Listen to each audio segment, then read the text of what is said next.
14મી ગાથાની ટીકા પ્રશ્ન ક્રમાંક 34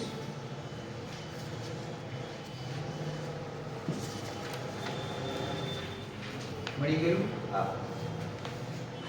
14મી ગાથાની અંદર શું વિષય છે?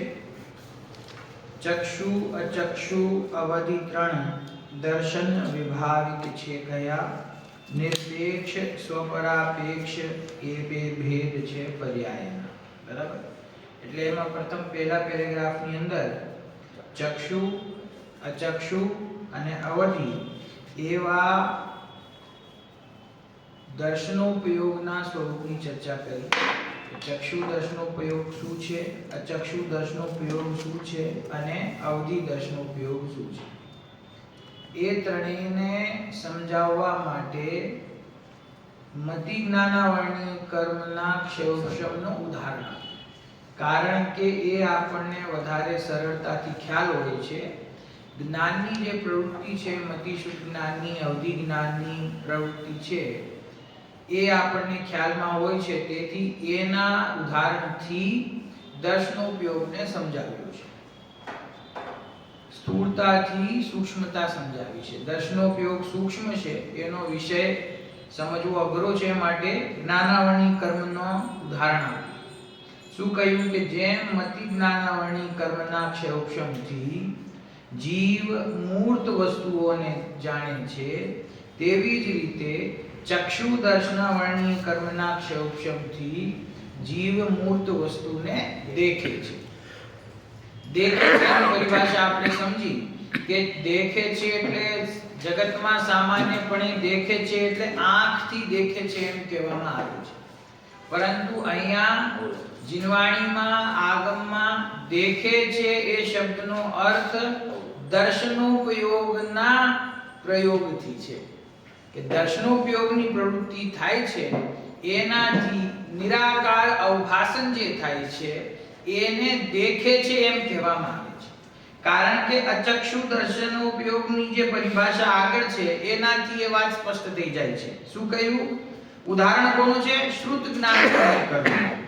જેમ શ્રુત જ્ઞાનાવર્ણીય કર્મના ક્ષયોક્ષમથી જીવ શ્રુત દ્વારા દ્રવ્ય શ્રુતે કહેલા મૂર્ત અમૂર્ત સમસ્ત વસ્તુ સમૂહને પરોક્ષ રીતે જાણે છે, તેમ અચક્ષુ દર્શનાવર્ણી આપણે સમજવાનું શું છે? શું? અચક્ષુ દર્શનાવર્ણી, અચક્ષુ દર્શનાવર્ણી કર્મના ક્ષયોક્ષમથી જીવ સ્પર્શન, રસન, ઘ્રાણ અને શ્રોત્ર દ્વારા તેને યોગ્ય વિષયોને દેખે છે। તો અહીંયા દેખે છે શબ્દ વાપર્યો ચાર ઇન્દ્રિયો માટે। એક ચક્ષુ ઇન્દ્રિય છોડીને બાકીની ચારે ઇન્દ્રિયના વિષયોમાં આંખથી તો ઉપર આવી ગયું, હવે એના પછી સ્પર્શન છે, તો સ્પર્શનથી સ્પર્શે છે કે દેખે છે? તો કહ્યું કે દેખે છે। રસનાથી ચાખે છે કે દેખે છે? તો કે દેખે છે। ઘ્રાણથી સૂંઘે છે કે દેખે છે? દેખે છે। તો પછી ઘ્રાણથી સૂંઘે એ શું છે? કે એ જ્ઞાન છે। સ્પર્શનથી સ્પર્શ કરે એમાં 8 પ્રકારના ભેદ ખ્યાલમાં આવે ને, તો ભેદને જાણ્યા માટે જ્ઞાનોપયોગની પ્રવૃત્તિ છે। કાનથી દેખે છે, તો કાનથી કેવી રીતે દેખાય? તો કાનથી સાંભળે એની પહેલા જે નિરાકાર અવભાસન છે એનું નામ છે કાનથી દેખે છે। તો આ પ્રમાણે આ દર્શનોપયોગની પરિભાષા છે। દર્શનોપયોગ જે છે એ ભેદ કર્યા વગર વસ્તુને દેખે છે, એને જાણે છે ન કહેવાય, દેખે છે। દેખે છે એટલે કે નિરાકાર અવભાસન, આકાર રહિત અવભાસન છે, અવલોકન છે, એનું નામ દર્શનોપયોગ છે। આ કયા દર્શનોપયોગના ભેદની ચર્ચા ચાલી રહી છે? વિભાવ દર્શનોપયોગ, સ્વભાવ દર્શનોપયોગની ચર્ચા આપણે પહેલા થઈ।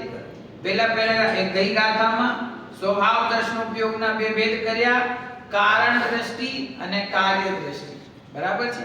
ત્યાર પછી આ ત્રણ વિભાવ દર્શનોપયોગની ચર્ચા કરી। એ વિભાવની અંદર શું કહ્યું કે દર્શનાવર્ણીય કર્મના ક્ષયોક્ષમથી ચક્ષુ દર્શનાવર્ણીય, અચક્ષુ દર્શનાવર્ણીય અને હવે આગળ આવે છે અવધિ દર્શનાવર્ણીય। બરાબર? તો જેમ અવધિ જ્ઞાનાવર્ણીય કર્મના ક્ષયોક્ષમથી જીવ શુદ્ધ પૂતગલ પર્યંત પરમાણુ સુધીના મૂર્ત દ્રવ્યને જાણે છે। અવધિ જ્ઞાનનો વિષય શું છે?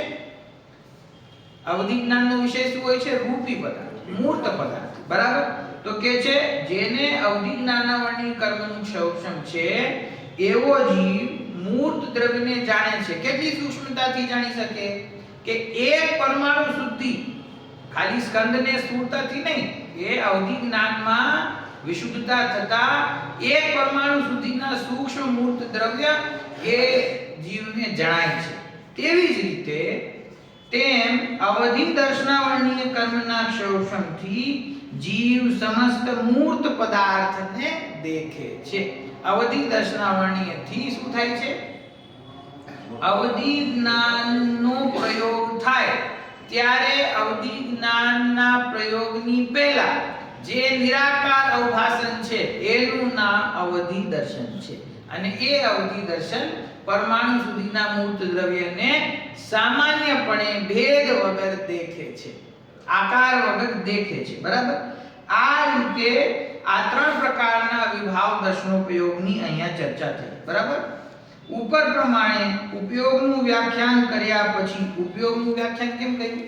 કે 11મી 12મી ગાથામાં જ્ઞાનોપયોગ અને આ 13મી 14મી ગાથા સુધી અહીંયા સુધીમાં દર્શનોપયોગ, એટલે જ્ઞાનોપયોગ અને દર્શનોપયોગની ચર્ચા થઈ. એટલે એમ કહ્યું કે ઉપયોગનું વ્યાખ્યાન કર્યા પછી અહીં પર્યાયનું સ્વરૂપ કહેવામાં આવે છે. હવે વિષય બદલાય છે. હવે અહીંયા પર્યાયનું સ્વરૂપ આવે છે. સૌથી પહેલા પર્યાયની પરિભાષા, સરસ પરિભાષા છે. પરિસમન્તાત ભેદમેતિ ગચ્છતીતિ પર્યાય. પરિસમન્તાત એટલે સર્વ પ્રકારથી, સર્વ ઓરથી, ભેદમ એતિ જે ભેદને પ્રાપ્ત કરે છે અથવા ભેદને જાય છે એનું નામ પર્યાય છે. જો શું કહે છે? અર્થાત જે સર્વ તરફથી ભેદને પામે છે તે પર્યાય છે. પર્યાય આપણે શું કહ્યું? ભેદ. એક સમયનો જે ભેદ છે એનું નામ પર્યાય છે. તો દ્રવ્ય છે તે ત્રિકાળી અભેદ, એના ગુણ છે તે ત્રિકાળી અભેદ, પણ એમાં ભેદ દ્રષ્ટિ કરીને વર્તમાન અંશને આપણે જોઈએ છીએ તો એને શું કહેવાય? પર્યાય. પ્રત્યેક દ્રવ્યની એના અનંત જે ગુણો છે એ અનંત ગુણો રૂપે પ્રત્યેક સમયે જે પરિણમન થઈ રહ્યું છે એ પરિણમનને આપણે શું કહીએ છીએ? પર્યાય. બરાબર? તો એ પર્યાય પ્રગટ થાય છે તો એનો ઉત્પાદ થાય ને વ્યય થાય એનું નામ પર્યાય છે. એક સમયની સ્થિતિ છે જે ભેદને, એક સમય સુધીના ભેદને પ્રાપ્ત કરે છે એનું નામ પર્યાય. પરિસમન્તા એટલે સર્વ પ્રકારે જેટલા ભેદ તમે કરી શકો એટલા ભેદ જેમાં થાય છે એનું નામ પર્યાય છે. બરાબર? તેમાં સ્વભાવ પર્યાય, એમાં પણ હવે પાછા બે ભેદ કરશે. સ્વભાવ પર્યાય અને વિભાવ પર્યાય, અથવા શુદ્ધ પર્યાય અને અશુદ્ધ પર્યાય. બરાબર? તેમાં સ્વભાવ પર્યાય 6 દ્રવ્યને સાધારણ છે. અર્થ પર્યાય છે. વાણી અને મનને અગોચર છે, અતિ સૂક્ષ્મ છે, આગમ પ્રમાણથી સ્વીકારવા યોગ્ય તેમજ 6 હાનિ વૃદ્ધિના ભેદો સહિત છે. આ ખરેખર અઘરો વિષય છે. અગુણ લઘુત્વ ગુણના કારણે જે જીવના જે એક સમયનો જે ભાવ છે એની અંદર પ્રત્યેક સમય જે એક સમયની એની જે શક્તિ છે, શક્તિની અંદર અવિભાગી પ્રતિચ્છેદ કહેવાય ને, તો અવિભાગી પ્રતિચ્છેદમાં આપણે એમ કહીએ કે એ શક્તિનો સૌથી નાનો અંશ, જેમ કે દ્રવ્ય ક્ષેત્ર કાળભાવ છે ને, તો જે ક્ષેત્ર છે, પૂતગલ છે, અથવા જીવ દ્રવ્યના પ્રદેશો છે, તો સૌથી નાની ઇકાઈ કોને કહેવાય? સૌથી નાની યુનિટ શું છે? પ્રદેશ. પ્રદેશ છે ને. એવી જ રીતે જે જીવના અનંત ગુણો છે, જે શક્તિ રૂપ પ્રગટ છે, ભાવ છે, એનો સૌથી નાનો અંશ શું છે? કે અવિભાગી પ્રતિચ્છેદ. એ અવિભાગી પ્રતિચ્છેદની અંદર પણ કેવલી જ્ઞાન ગમ્ય પ્રત્યેક સમયે અનંત ગુણી વૃદ્ધિ અને હાનિ થાય છે. એ વાત અહીંયા કરી છે કે જે સ્વભાવ પર્યાય છે, પહેલા સમજો, જે સ્વભાવ પર્યાય છે તે 6 દ્રવ્યોને સાધારણ છે. એટલે 6 દ્રવ્યોમાં એમના દ્રવ્ય અને ગુણોને અનુસરતી સ્વાભાવિક પર્યાય પ્રગટ છે. બરાબર? એ અર્થ પર્યાય છે. એટલે ગુણોની જે પર્યાય હોય છે તેને શું કહેવાય? અર્થ પર્યાય. ગુણરૂપ જીવનું પરિણામ. એક એવો પણ વિષય આવે છે, કદાચ ભાવ શક્તિમાં 19મી નંબરની શક્તિ છે એમાં ગુરુદેવે પ્રવચનમાં લીધું છે કે ગુણોની પર્યાય નથી હોતી, ગુણરૂપ દ્રવ્યની પર્યાય હોય છે. ગુણોની પર્યાય કહેવામાં આવે, જ્ઞાન ગુણની પર્યાય, દર્શન ગુણની પર્યાય, સુખ ગુણની પર્યાય. પર્યાય એટલે શું? તો કહે છે કે એક ગુણ છે ને એ જીવના વસ્તુના ધર્મ છે. એ ધર્મ રૂપે, એ ગુણ રૂપે જીવનું જે પરિણમન થાય છે એને પર્યાય કહેવામાં આવે છે. સમજી ગયા? એટલે ભાવ એક જ છે. એને સમજવા માટે કે ભાઈ જ્ઞાન ગુણની પર્યાય થાય તો એ શું કરે છે કે એ જાણવા રૂપે પરિણમે છે. દર્શન ગુણની પરિણતિ શું કરે છે કે શ્રદ્ધા રૂપે પરિણમે છે. તો શ્રદ્ધા રૂપે કોણ પરિણમે છે? જીવ. જ્ઞાન રૂપે કોણ પરિણમે છે? જીવ. શું કામ પરિણમે છે એ રીતે? કારણ કે એમાં એ રીતે પરિણમવાનો ધર્મ છે, એમાં એ રીતે પરિણમવાની શક્તિ છે, એમાં એ રીતે પરિણમવાનું ગુણ છે. તો જે એની ક્વોલિટી આપણે કહીએ ને, કોઈ પણ વસ્તુની ક્વોલિટી, તો જીવની ક્વોલિટી શું છે કે જ્ઞાન, દર્શન, ચાય, સુખ, વીર ઇત્યાદિ અનંત ગુણો છે. એ ગુણરૂપ જીવ પરિણમે છે પ્રત્યેક સમયે. એ પ્રત્યેક સમયનું જે પરિણમન થાય એનું નામ પર્યાય છે. બરાબર? એ તો પર્યાયની વાત છે. હવે અહીંયા શું કહે છે કે એક સ્વભાવ પર્યાય છે. આવા ભેદ બીજી જગ્યાએ મળતા નથી. એક સ્વભાવ પર્યાય છે. એ સ્વભાવ પર્યાય શું કહ્યું કે 6 દ્રવ્યોને સાધારણ છે. 6 દ્રવ્યોમાં એના દ્રવ્ય અને ગુણને અનુસરતી અર્થ પર્યાય પ્રગટ થઈ રહી છે. એ કેવી છે કે વાણી અને મનને અગોચર છે. એ પર્યાય કઈ બહાર દેખાતી નથી. એ કેવી છે એનું વર્ણન કરવું પણ અશક્ય છે અને એને સમજવું પણ અઘરું છે. તો શું કહે છે? વાણી અને મનને અગોચર છે, અતિ સૂક્ષ્મ છે, આગમ પ્રમાણથી સ્વીકારવા યોગ્ય છે. કેવી છે? આગમ પ્રમાણથી. જે જીવને તીર્થંકર પરમાત્માની નિર્દોષ વાણી ઉપર વિશ્વાસ છે કે આ જે તીર્થંકર પરમાત્માના ઉપદેશમાં તત્વ બતાવવામાં આવ્યું છે તેમાં કોઈ પણ પ્રકારની શંકાને સ્થાન નથી. આપણે પેલા વાત કરી છે કે જે આપ્ત પુરુષ છે, આપ્ત પુરુષની વાણી પ્રામાણિક છે. એ કેવી રીતે ખબર પડે છે કે એ વાણીમાં જે તત્વ બતાવવામાં આવ્યા છે, જે સ્વરૂપ બતાવવામાં આવ્યું છે, એનો ન્યાયથી, બુદ્ધિથી, વિવેકથી જીવ નિર્ણય કરે છે અને એવા આત્મ સ્વરૂપનો અનુભવ કરે છે. તો એને ખ્યાલ આવે છે કે આ પુરુષની વાણી છે એ સાચી છે, કારણ કે વસ્તુનું સ્વરૂપ એવું જ છે.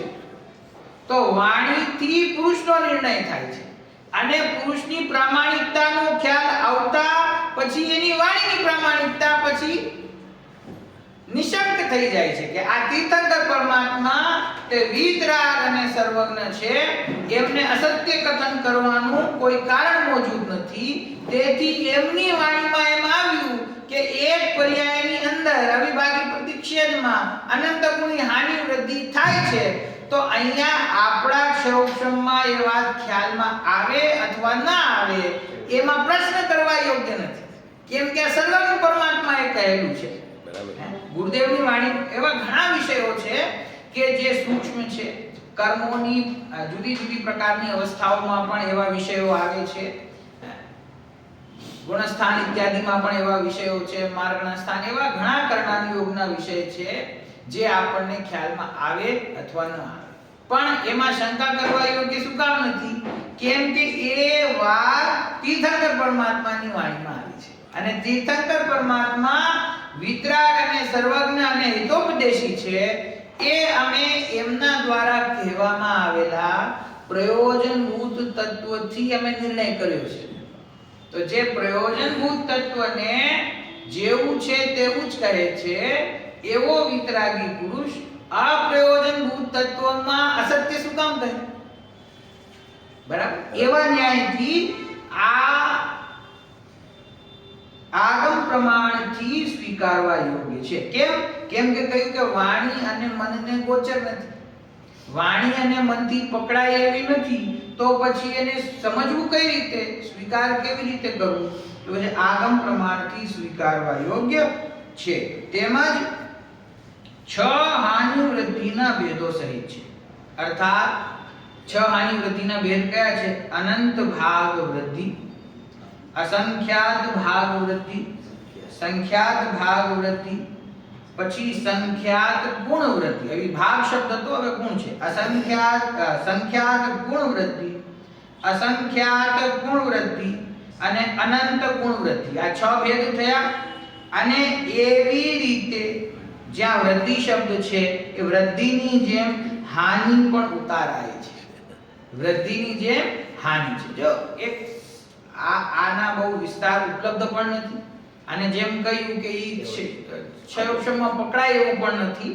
આ સર્વજ્ઞ ભગવાને કહેલું છે. સમજવું એટલું કે પ્રત્યેક ગુણની જે પ્રત્યેક સમયની પરિણતિ પ્રગટ થઈ રહી છે એ સ્વયં એક સમયની છે, સૂક્ષ્મ છે, છતાં પણ એની અંદર જે શક્તિ છે આપણી જીવની ચૈતન્ય શક્તિ, ખાલી ચૈતન્ય શક્તિ નહીં પણ એના અનંત ગુણોની શક્તિ, એ જે શક્તિ છે એનો જે અંશ એમાં પ્રગટ છે એની અંદર સંખ્યાત, અસંખ્યાત અને અનંત ગણી વૃદ્ધિ થાય છે અને હાનિ થાય છે. બરાબર? ઓલરેડી એક પર્યાયને સમજવી અઘરી છે. એ વિષય પોતે સૂક્ષ્મ છે.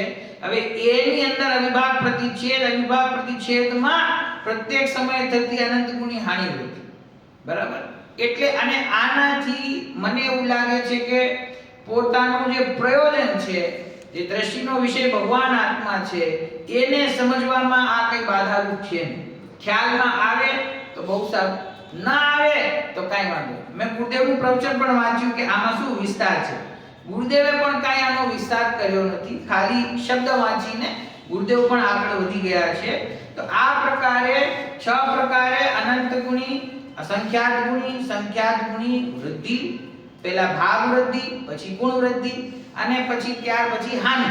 અનંત ગુણી હાનિ અને અસંખ્યાત ગુણી હાનિ, સંખ્યાત ગુણી હાનિ અને પછી ભાગ હાનિ, સંખ્યાત ભાગ હાનિ, અસંખ્યાત ભાગ હાનિ અને અનંત ભાગ હાનિ. આ રીતે એક પર્યાયની અંદર આવી સ્થિતિ ચાલતી હોય છે. એ આ વસ્તુનું સ્વરૂપ છે. કેવડી પરમાત્માના જ્ઞાનમાં એ પકડાય છે, એ વાત આવે છે, તેથી એમના વચનમાં આવ્યું છે. આપણે એ પ્રમાણે આ સ્વીકાર કરવું. તો આ કોની વાત થઈ? આ સ્વભાવ પર્યાયની વાત છે. બરાબર? હવે આગળ કે છે અશુદ્ધ પર્યાય નર નારકાદી વ્યંજન પર્યાય છે. વ્યંજન પર્યાય કોને કહેવાય? જેનાથી વસ્તુ પ્રગટ થાય. એટલે કે જીવ છે એ જીવ એમ તો જણાતો નથી, અરૂપી છે. હવે એને આ રૂપી શરીર મળ્યું, આ મૂર્ત રૂપ શરીર એનો સંયોગ થયો, તો અરૂપી જીવ અને રૂપી શરીર બંને ભેગા થઈને આ એક પર્યાય છે ને. મનુષ્ય પર્યાય, નરક પર્યાય, ત્રિંચ પર્યાય, આ સ્થૂળ પર્યાય છે. ઓલી ગુણોની પર્યાય છે એ સૂક્ષ્મ પર્યાય છે. એ કહ્યું કે વાણી અને મનને ગોચર નથી. આ વ્યંજન પર્યાય કેવી છે? કે વાણી અને મનને ગોચર છે, ખ્યાલમાં આવે છે. તો આ અશુદ્ધ પર્યાય કેમ કે અહીંયા બે દ્રવ્યો ખરેખર મિશ્ર થતા નથી, પણ બે દ્રવ્યો એક ક્ષેત્રાવકાએ રહેલા છે. એની જે મિશ્ર પર્યાય દેખાય છે, જે ખ્યાલમાં આવે છે ઇન્દ્રિયોથી, એને વ્યંજન પર્યાય અહીંયા કહી છે. તો એને અશુદ્ધ કહી. કેમ કે બે દ્રવ્યોનું મિશ્રણ છે. અને અર્થ પર્યાય છે એ શું છે? કે અર્થ પર્યાય પોતાના ગુણોની પર્યાય, સૂક્ષ્મ પર્યાય, વાણી અને મનને અગોચર, આગમથી સ્વીકાર કરવા યોગ્ય. બરાબર? તો આ પ્રકારે અહીંયા જે શુદ્ધ અને અશુદ્ધ અથવા સ્વભાવ અને વિભાવ એ બે પ્રકારના પર્યાયના અહીંયા ભેદ કર્યા છે. બરાબર? હવે 14મી ગાથાની ટીકા પૂર્ણ કરતા ટીકાકાર મુનિરાજ 3 શ્લોકો કહે છે. 3 શ્લોક અહીંયા આવે છે. એની અંદર એવો જ ભાવ છે. જો આપણે વાંચીએ છીએ 24મા નંબરનો કળશ, માલિની છંદ. અથ સતિ પર ભાવે શુદ્ધમાત્માનમેકમ, અથ સતિ પર ભાવે શુદ્ધાત્માનમેકમ, સહજ ગુણ મણિ નામાકરમ પૂર્ણ બોધમ સહજ ગુણ મણિ નામાકરમ પૂર્ણ બોધમ સહજ ગુણ મણિ નામાકરમ પૂર્ણ બોધમ સહજ ગુણ મણિ નામાકરમ પૂર્ણ બોધમ ભજતિ નિશિત બુદ્ધિર્યઃ પુમાન શુદ્ધ દ્રષ્ટિ ભજતિ નિશિત બુદ્ધિ પુમાન શુદ્ધ દ્રષ્ટિ સભવતિ પરમશ્રી કામિની કામરૂપઃ સભવતિ પરમશ્રી કામિની કામરૂપા. જો શું અર્થ છે નીચે? પરભાવ હોવા છતાં અથ સતી પરભાવે પરભાવ હોવા છતાં સહજ ગુણમણીની ખાણરૂપ અને પૂર્ણ જ્ઞાનવાળા શુદ્ધ આત્માને એકને જે તીક્ષ્ણ બુદ્ધિ વાળો શુદ્ધ દ્રષ્ટિ પુરુષ ભજે છે તે પુરુષ પરમ શ્રી રૂપી કામિનીનો એટલે કે મુક્તિ સુંદરીનો વલ્લભ બને છે. શું કહ્યું? પરભાવ હોવા છતાં, પરભાવ પ્રગટ હોવા છતાં જે પુરુષ જે શુદ્ધ દ્રષ્ટિ વાળો છે, જે તીક્ષ્ણ બુદ્ધિ વાળો છે, તે પુરુષ શું કરે છે કે એ સહજ અનંત ગુણોની મણિરૂપી ખાણ એવો પોતાનો જે પૂર્ણ જ્ઞાન વાળો શુદ્ધ આત્મા છે એ શુદ્ધ આત્માને ભજે છે. અહીંયા એક મુખ્ય શબ્દ છે પરભાવ હોવા છતાં. એટલે શું કહેવા માંગે છે? આપણે આચાર્ય દેવની શૈલી જોઈ કે એ ભેદોનું વર્ણન કરીને પછી તરત અભેદ તરફ લઈ જાય છે. દર વખતે જ્ઞાનના ભેદ બતાવ્યા, પછી એમ કહ્યું કે જ્ઞાનના ભેદો નહીં પણ સહજ જ્ઞાન છે તે ઉપાદેય છે. પછી આ દર્શનના ભેદો આવ્યા, પર્યાયના સ્વ અને શુદ્ધ અને અશુદ્ધ ભેદો આવ્યા. હવે શું કહે છે અહીંયા? પરભાવ હોવા છતાં. પરભાવ એટલે કે શું? કે વર્તમાનમાં આ જીવને જે જ્ઞાનાદિના વિભાવ રૂપ જે ભેદો છે, દર્શનોપયોગના વિભાવ રૂપ ભેદો છે એ પ્રગટ છે ને. મતિ જ્ઞાન, શ્રુત જ્ઞાન, બરાબર, અને ચક્ષુ દર્શન, અચક્ષુ દર્શન. તો કે છે કે આ બધા ભેદો છે એ વિભાવ છે. એ વિભાવ રૂપ ભેદો જ્ઞાન અને દર્શનના વર્તમાનમાં પ્રગટ છે. તો એ સ્વભાવ નથી, એ પરભાવ છે. સહજ જ્ઞાન એ જીવનો સ્વભાવ છે અને મતિશ્રુત જ્ઞાન એ પરભાવ છે. કારણ દ્રષ્ટિ એ જીવનો સ્વભાવ છે અને ચક્ષુ દર્શન, અચક્ષુ દર્શન એ વિભાવ છે. તો વર્તમાનમાં પરભાવ હોવા છતાં કે પ્રગટ તો અત્યારે જીવને આ વિભાવ ભાવ છે, એ વિભાવ ભાવ હોવા છતાં પણ, એ ભેદો પ્રગટ રૂપ હોવા છતાં પણ જે તીક્ષ્ણ બુદ્ધિ વાળો જીવ પોતાના જ્ઞાનમાં જે પોતાનો અનંત ગુણોની ખાણ રૂપ શુદ્ધ આત્મા છે, જે પૂર્ણ જ્ઞાન રૂપ છે, એવા શુદ્ધાત્માને જે ભજે છે તે પુરુષ પરમ શ્રી રૂપી કામિનીનો એટલે કે મુક્તિ સુંદરીનો વલ્લભ બને છે. કહેવાનો ભાવ શું છે અહીંયા?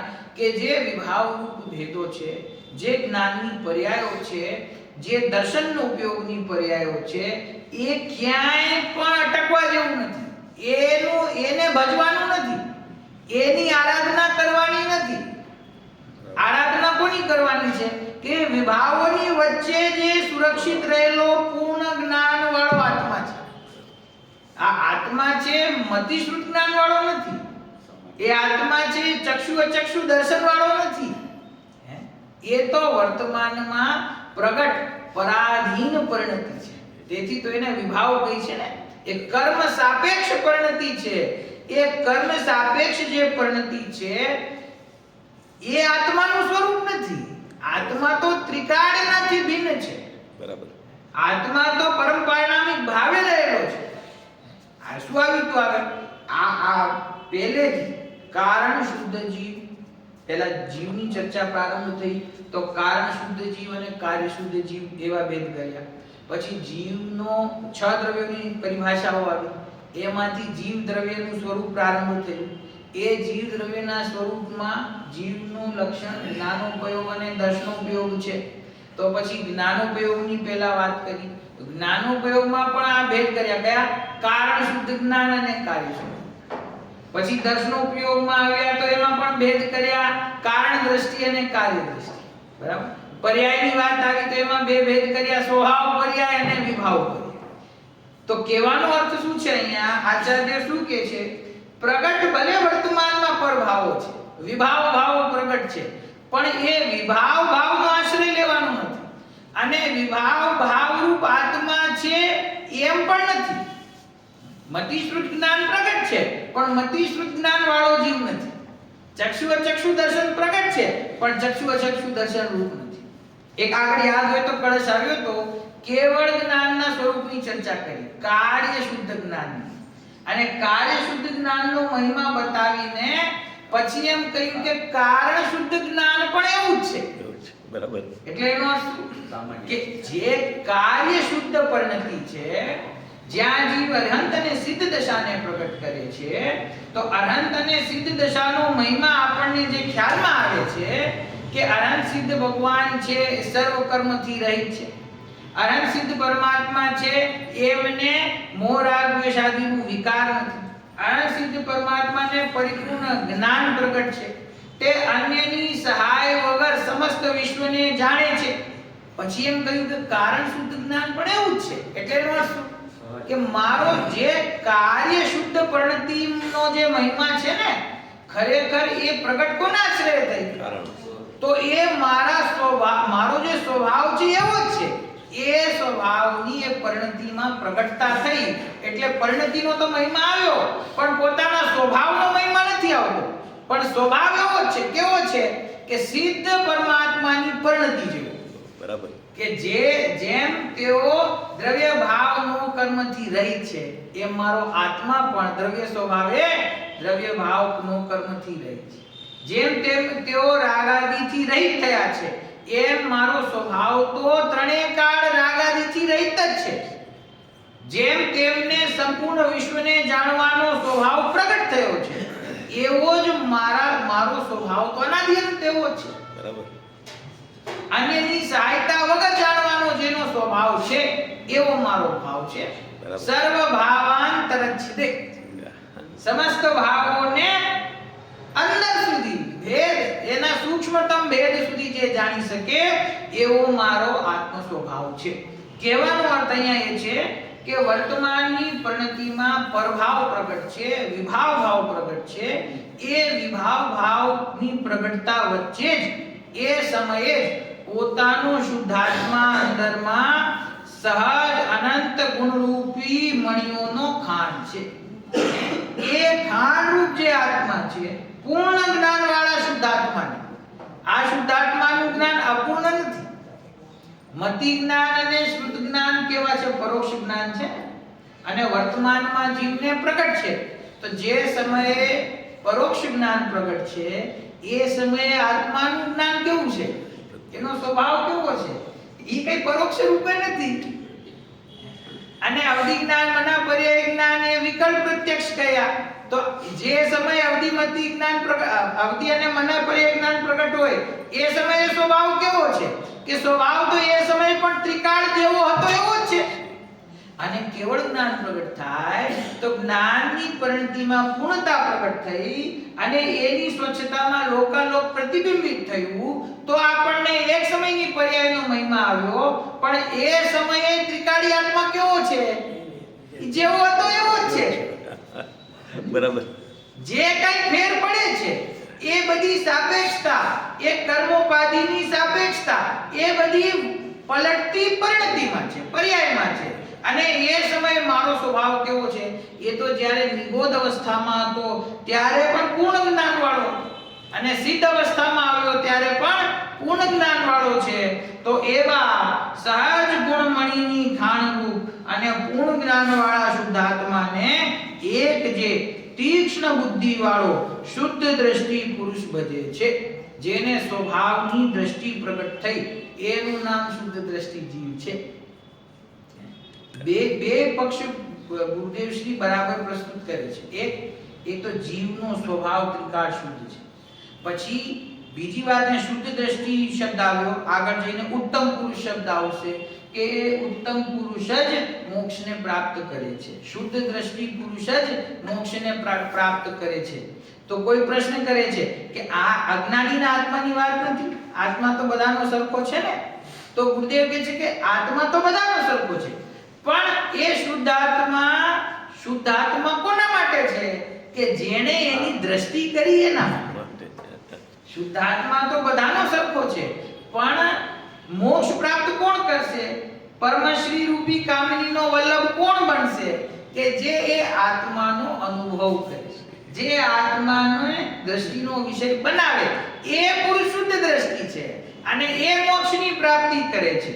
આત્મા તો બધાને ત્રિકાળ મોજૂદ છે, પણ જે દ્રષ્ટિ નથી કરતા, અભવ્ય જીવ છે, એ તો અનંત કાળ સુધી અહીંયા જ રહેવાનો છે ને સંસારમાં. તો એ આત્મા તો છે, ત્રિકાળી શુદ્ધ તો છે, છતાં પણ એને મોક્ષની પ્રાપ્તિ કેમ નથી? કેમ કે એને દ્રષ્ટિ નથી. બરાબર? તો આ બે વાત છે કે એક તો મારો સ્વભાવ છે, એ તો અનંત રૂપ શુદ્ધ જ્ઞાન રૂપ પરિપૂર્ણ જ્ઞાન રૂપ વસ્તુ હું છું, પણ એનો જે તીક્ષ્ણ બુદ્ધિ વાળો શુદ્ધ દ્રષ્ટિ પુરુષ એનો અનુભવ કરે છે, એને ભજે છે, તે પુરુષ પરમશ્રી રૂપી કામિનીનો વલ્લભ એટલે કે સ્વામી બને છે, એટલે કે સિદ્ધ દશાને મોક્ષ દશાને પ્રાપ્ત કરે છે. આખા નિયમસાર ગ્રંથમાં પ્રારંભથી આચાર્ય દેવની શૈલી એક જ છે કે ભેદોને ભૂલીને પોતાના નિર્ભેદ સ્વભાવનો અનુભવ, અભેદ સ્વભાવનો અનુભવ, જેમાં કોઈ ભેદ નથી, જેમાં કોઈ સાપેક્ષતા નથી, જેમાં કોઈ ઉપાધિ નથી. નિરુપધિ શબ્દ આવી ગયો, નિરપેક્ષ શબ્દ આવી ગયો, શુદ્ધ અંતસ્તત્વ શબ્દ આવી ગયો કે જ્યાં કોઈ પણ પ્રકારના બાહ્ય ભેદ, ઉપાધિ, પર્યાયો, વિભાવ ભાવ, સંયોગી ભાવ, રાગ દ્વેષ, મંદ કષાય કાંઈ જ્યાં છે નહીં, એવું મારું સ્વરૂપ છે. એ સ્વરૂપનું જે સાધન કરે છે એ જીવ સિદ્ધ દશાને પ્રાપ્ત કરે છે. જુઓ હવે આગળનો શ્લોક બીજો 25મા નંબરનો, એ પણ માલિની છંદ છે.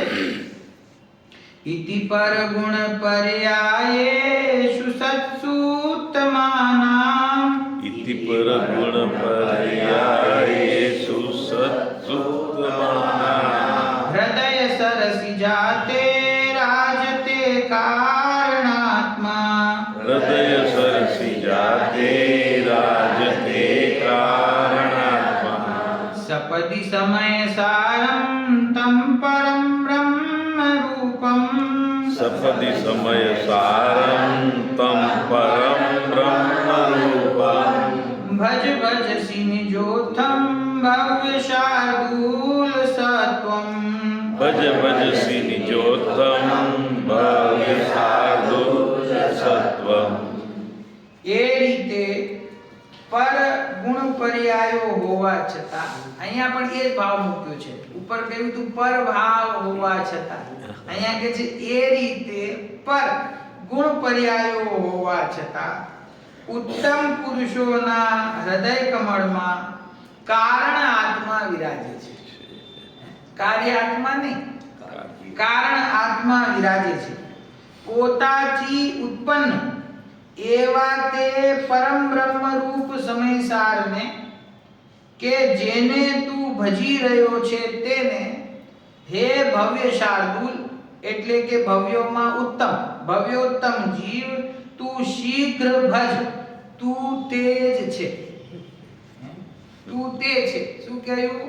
કે જે કારણ આત્મા વિરાજમાન છે, ક્યાં વિરાજમાન છે? કે પર ગુણ પર્યાયો હોવા છતાં. પર ગુણ પર્યાયો હોવા છતાં કહેવાનો અર્થ શું છે? હવે આમાં આગળના છંદમાં હમણાં આવશે કે જે જીવ છે એના વર્તમાનમાં જે ગુણો છે અને એ ગુણોમાં શબ્દ એવા આવશે કે શુદ્ધ ગુણ અને અશુદ્ધ ગુણ, પણ એનો અર્થ શું છે? કે એ ગુણોનું શુદ્ધ પરિણમન ચાલી રહ્યું છે અથવા અશુદ્ધ પરિણમન ચાલી રહ્યું છે. તો શુદ્ધ પરિણમન હો કે અશુદ્ધ પરિણમન, અશુદ્ધ પરિણમનને એ શું કહ્યું? પર ગુણ પર્યાયો હોવા છતાં. પરદ્રવ્ય જે ગુણોનું વિકારી પરિણમન છે, એ વિકારી પરિણમનને અધ્યાત્મની અંદર પર દ્રવ્ય કહેવામાં આવે છે. આ સમજ, આ અપેક્ષા ખ્યાલમાં ના આવે તો ગોટાળો થાય. હે, જેમ કે શ્રદ્ધા ગુણ છે, શ્રદ્ધા ગુણનું સમ્યક પરિણમન થાય તે આત્મા છે, અને શ્રદ્ધા ગુણનું વિપરીત પરિણમન થાય તો એ પરદ્રવ્ય છે.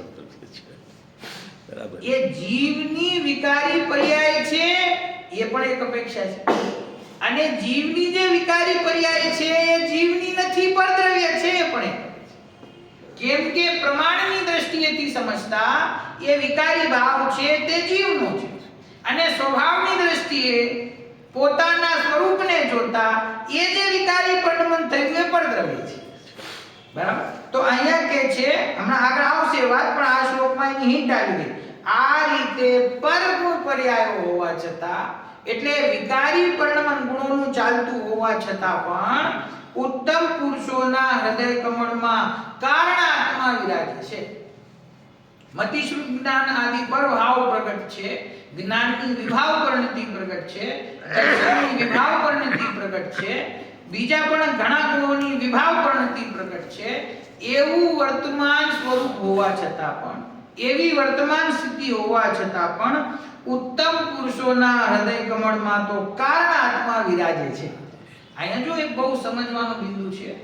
ઘણા વર્ષો સુધી ઘણા વિદ્વાનોની વચ્ચે આ વિષય ચર્ચાયો છે કે આત્મામાં રાગ છે કે નહીં, વિકારી ભાવ એ આત્મામાં છે કે નહીં. તો ગુરુદેવ કે આત્મા રાગથી સર્વથા ભિન્ન છે. બરાબર. અને આગમનો અભ્યાસી હોય ને એને આ સર્વથા શબ્દનો પ્રયોગ કરતા ડર લાગે. શું ડર લાગે? કે એમ કહેશું કે આત્મા રાગથી સર્વથા ભિન્ન છે તો એકાંત થઈ જશે. કેમ કે રાગ છે કે રાગ તો જીવની વર્તમાન પ્રણતિમાં છે ને, તો જે છે એને ના કેવી રીતે પાડી દે? અને ના પાડવી પણ હોય તો કથનચિત કેવું જોઈએ કે કથનચિત ભિન્ન છે અને કથનચિત અભિન્ન છે. પણ તમે એમ કહી દો કે રાગાદિથી સર્વથા ભિન્ન છે તો એકાંત થઈ.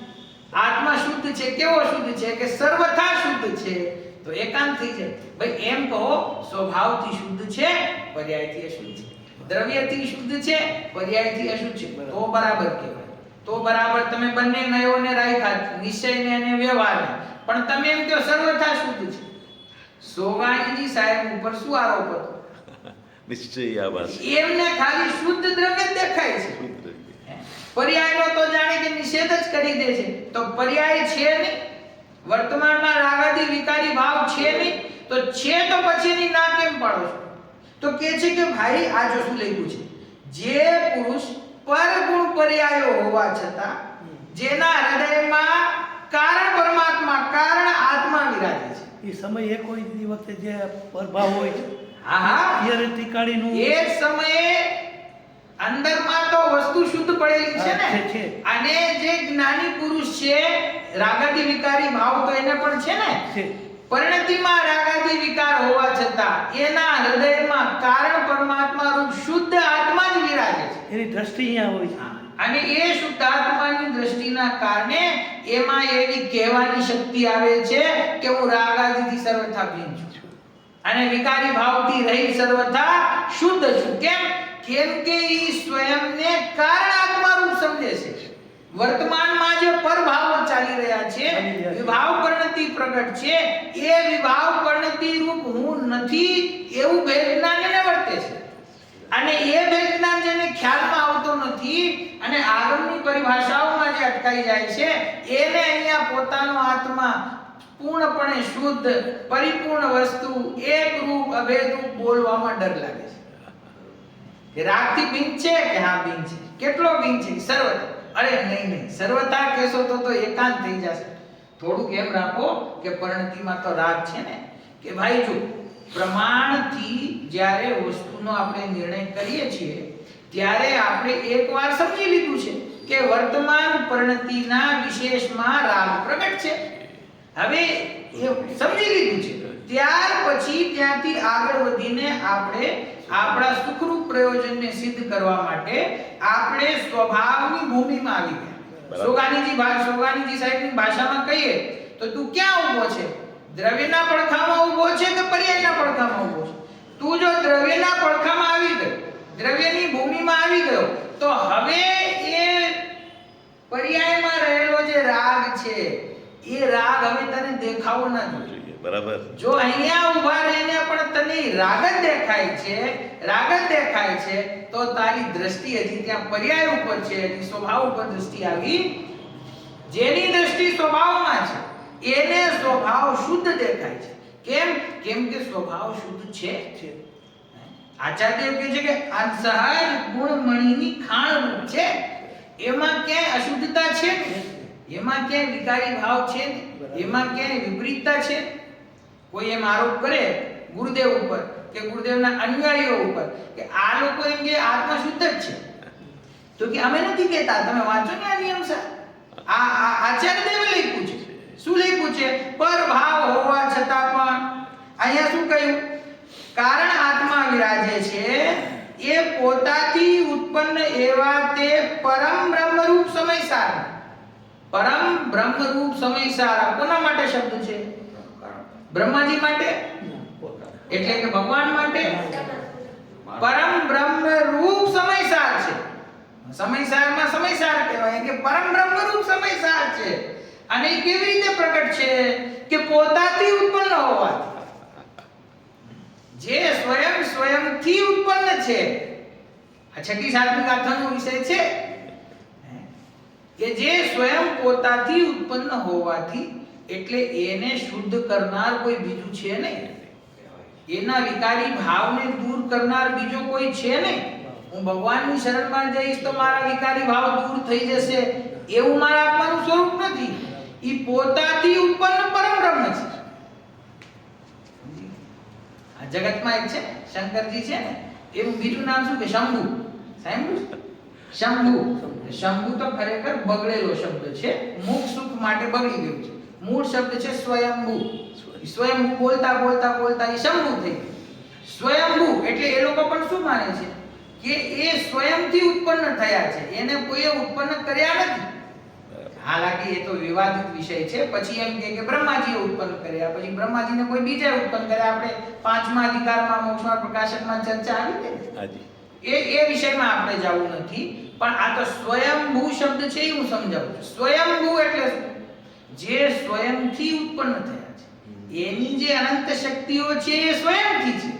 એ શક્તિઓને પ્રગટ કરાવનાર કોઈ બીજું નથી, એમાં મદદ કરનાર કોઈ બીજું નથી. હું શુદ્ધ છું, ત્રિકાળ શુદ્ધ છું. આ શુદ્ધતા મને કોણે આપી? કોના આશીર્વાદથી મળી છે? પોતે પોતાથી. જે સ્વયંથી પ્રથમથી જ અનાદિથી જ પરમ બ્રહ્મરૂપ છે. આનો કારણ એ છે કે પોતાનું મહત્વ નથી આવતું ત્યાં સુધી આ ન થાય. તો એમ જ છે, પોતાના સ્વભાવની રુચિ ન થાય, એ તરફ દ્રષ્ટિ ન વળે, ત્યાં સુધી પરમ બ્રહ્મ અંદર હોવા છતાં પણ પ્રગટતા નથી. ત્યાં સુધી અરસિદ્ધ દશા આવતી નથી. અને જે એ પરમ બ્રહ્મ સ્વરૂપ સમયસારને બે વાત કરી છે આચાર્ય કે જેને તું ભજી રહ્યો છે, તેને આચાર્ય કહે છે કે મને ખબર છે જે ભવ્ય જીવ છે ને, શું શબ્દ કયો અહીંયા? હે ભવ્ય શાર્દૂલ, એટલે કે ભવ્યોમાં પણ ઉત્તમ. જે દ્રષ્ટિવંત પુરુષ છે, જ્ઞાની પુરુષ છે, એને એમ કહે છે કે તું, અમને ખબર છે કે તું એ પરમ બ્રહ્મ રૂપ આત્માને ભજી રહ્યો છે, છતાં પણ અમે તને એવો ઉપદેશ આપીએ છીએ કે તું એને શીઘ્ર ભજ. કેમ કે તું તે છે. તારું જે સ્વરૂપ છે તે આ જ છે, આના સિવાય કોઈ બીજું સ્વરૂપ નથી. તો તું એની આરાધના કરી રહ્યો છે અને પૂરા પુરુષાર્થથી એની આરાધના હજી તું કર. જ્યાં સુધી કાર્ય શુદ્ધ દશા પ્રગટ ન થઈ જાય ત્યાં સુધી એની આરાધના તું કર. કોની આરાધના? ક્રમશઃ ગુણસ્થાનની પરિપાટીમાં જે વિશુદ્ધતા વધી રહી છે એવા આત્માની નહીં, પણ જે પ્રથમથી જ પરમ બ્રહ્મરૂપ છે એવા આત્મા, કારણરૂપ આત્મા. સમજાય? બરાબર. આ ક્રમે જે પરિણતિમાં વિશુદ્ધતા વૃદ્ધિંગત થઈ રહી છે, વૃદ્ધિને પ્રાપ્ત થઈ રહી છે, એનો મહિમા નથી. મૂળથી જે એ તો મોક્ષ માર્ગ છે. જે ક્રમે વધતી વિશુદ્ધતા છે એ તો મોક્ષ માર્ગ છે. એ મોક્ષ માર્ગ છે, એ પર્યાયરૂપ છે. એનો મહિમા નથી કરતા અહીંયા. અહીંયા એવું કીધું કારણ રૂપ આત્મા જે અંદરમાં વિરાજમાન છે, જે એ વધતી જતી વિશુદ્ધતાનું કારણ છે, બરાબર. જેના આશ્રયથી પરિણતિનો વિભાવ ભાવ દૂર થાય છે અને સ્વભાવ પ્રગટ થાય છે, એવો તારો જે આત્મા છે, તું એને ભજી જ રહ્યો છે. ભજે છે તો જ તો સમ્યક દર્શન પ્રગટ થાય, નહીં તો થાય કેવી? તું એને ભજી રહ્યો છે અને તું એને હજી ભજ, શીઘ્ર ભજ. તું એને શીઘ્ર ભજ એટલે પરિપૂર્ણ ભજ. જે કાંઈ હવે બાકી રહી ગયો છે પુરુષાર્થ, એ પૂર્ણ પુરુષાર્થથી એનું ભજન કર. ભજ એટલે કે એનો અનુભવ કર અને એમાં સ્થિરતા પ્રાપ્ત કર. કારણ શું? કે તું તે જ છે. તારું સ્વરૂપ કાંઈ બીજું છે નહીં. ભેદ રૂપ તારું સ્વરૂપ નથી, અપૂર્ણ રૂપ તારું સ્વરૂપ નથી. તું પરિપૂર્ણ છે, શુદ્ધ છે, પરમ બ્રહ્મ રૂપ છે, સમયસાર છે. જો આ નિયમસારમાં હજી તો આપણે આ 14મી ગાથામાં આવ્યા, મને લાગે છે 8-10 વાર તો નામ આવી ગયું કે તું સમયસાર સ્વરૂપ છે. હાજી. હે સમયસાર સ્વરૂપ છે એટલે દ્રવ્ય કર્મ ભાવ કર્મ નો કર્મ થી રહિત, વિભાવ થી રહિત સમયસાર તું છે, પરમ બ્રહ્મ તું છે. એનું તું ભજન કર, એનો અનુભવ કર, એમાં સ્થિર થા, જેથી હે ભવ્ય સાધુ એટલે કે ભવ્યોમાં ઉત્તમમાં ઉત્તમ જીવ તું શીઘ્રતાથી સિદ્ધ દશાને પ્રાપ્ત કરે. કારણ કે આ જે કારણ આત્મા છે તે જ તું છે. જે કાર્ય પર્યાય પ્રગટ થાય છે તે તું નથી. એનું જે કારણ સ્વરૂપ છે તે તું છે. તો આ બે શ્લોકોની અંદર આચાર્ય દેવે, અને આજે ત્રીજો શ્લોક પણ આવશે, એ ત્રણેય શ્લોકોની અંદર એક જ ભાવ છે કે સર્વ પ્રકારના ભેદોને ભૂલીને, સર્વ પ્રકારના પરભાવોથી રહિત, પરદ્રવ્ય રૂપ જે પરદ્રવ્યના પરભાવ રૂપ જે ગુણ અને પર્યાયો પ્રગટ છે, એટલે કે ગુણની જે વિકારી પરિણતિ પ્રગટ છે, એને ગૌણ કરીને એની વચ્ચે રહેલો જે કારણ આત્મા છે, જે પરમ બ્રહ્મ સ્વરૂપ, સમયસાર સ્વરૂપ, પૂર્ણ જ્ઞાન વાળો છે, એવા આત્માને તું ભજ, એની આરાધના કર, એમાં સ્થિરતા, જેથી તને સાદી અનંત કાળ માટે કાર્ય શુદ્ધ પર્યાય પ્રગટ થશે, શુદ્ધ દશા પ્રગટ થશે અને અનંત સુખ તને પ્રગટ થશે. તો અનંત સુખને પ્રગટ કરવાના કારણ પોતાનું જે કારણ શુદ્ધ ભગવાન છે તે હું છું, અન્ય કોઈ પણ ભાવ તે હું નથી. લ્યો, સમય થઈ ગયો છે. હવે આ ત્રીજો શ્લોક છે એની ચર્ચા આપણે કરીએ. આ દ્રષ્ટિનો વિષય આ બે ગાથામાંથી એવું લાગે છે.